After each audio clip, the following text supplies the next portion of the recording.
Hi, Mr. Wilkerson. Regarding what you said about bringing China and essentially all the nuclear powers into the disarmament process, I just think back to the Trump administration when that administration put forward some maybe superficially similar plans, saying we want to bring in China, we want to bring in these other nuclear powers, and that was largely dismissed by the arms control community as something that was purposefully a non-starter. So do you see the same issue presenting itself in even a good faith effort? And then my second question was regarding just diplomacy with China. I think it's the COVID-19 pandemic has made it very clear that the United States and most countries really need to restore their own supply chains, and obviously that's going to have a quite a serious effect on our relationship with China. So I wondered if you had any comments on that too. Thank you. Good questions.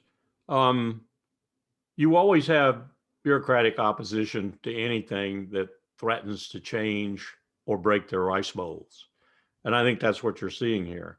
But you already have the groundwork for this. You have the Nuclear Nonproliferation Treaty.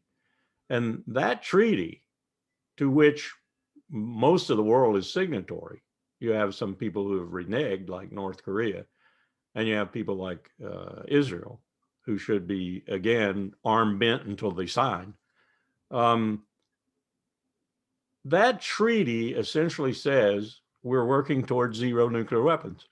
That's what the purpose of the treaty is.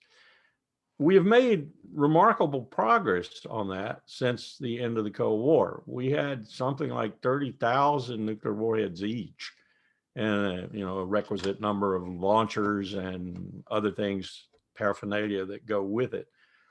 We're down considerably from that, even at roughly 4,000 to 5,000 on both the Russians and our side, and much less than that on the Chinese side, around 300, 400 on the Chinese side, and Pakistan and India similarly. Israel may be the highest I've heard is 200. That's the process. All you do is resurrect that treaty and enforce it and go after it and be sincere about it. The five original nuclear powers have never been sincere about it, but they'll never be unless America is. And I agree with Colin Powell. I don't think you're ever going to get to zero, because once the genie's out of the bottle and it's out, you can't disinvent, to use Disraeli's good English word, I think he invented it, nuclear weapons. You simply can't. So, a few.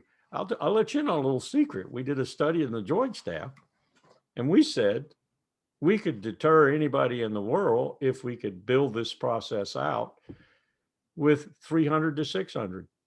Wow. Wouldn't that be wonderful if that were all we had? And they'd be mostly on submarines, maybe a few for planes. And could you go down to zero from there? Maybe you could if something else rolls along, and I don't discount that at all.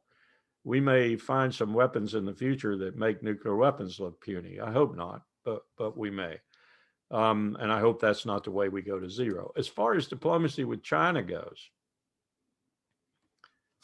I think the key here is returning to that formulation, that strategic formulation. And Chaz Freeman has said this so many ways. Ambassador Chaz Freeman, who was Nixon's translator, when he met with Zhou Enlai and Mao Zedong and affected the rapprochement with China, and was ambassador to Saudi Arabia. Chaz is another person who, when he dies, there'll be a warp in the fabric of knowledge in the world. He was with me in Beijing for the petroleum disruption exercise, speaks fluent Mandarin, didn't tell the Chinese he did. That was interesting. We got a good report every night on what they'd actually said. And you have to go back to that kind of formulation, and you have to say there's room in the world for both of us. Now let's look at some realities, which Chaz likes to point out. One, the Chinese have replaced us in Northeast Asia and in East Asia in general. They have. I'm sorry. We can sail all the freedom of navigation operations through there we want. They are the hegemon, if you will, in that area. We need to come to a modus vivendi with them with regard to the South China Sea, eventually Taiwan, and so forth. They are also, as I said before, going to replace us as the number one economic power in the world, but we won't be far behind. What do we do with that? Well, I'm not saying we would then diplomatically compose a condominium where we would run the world together, but I'm saying we'd do something like that. And we do it for the benefit of all mankind. We keep denigrating the base road initiative, maritime leg, the polar leg now with the Arctic, and the Chinese are 900 nautical miles away from the Arctic at their closest point, but they have a polar Silk Road now. The one that is most important through Central Asia and so forth, that could bring a lot of people out of poverty.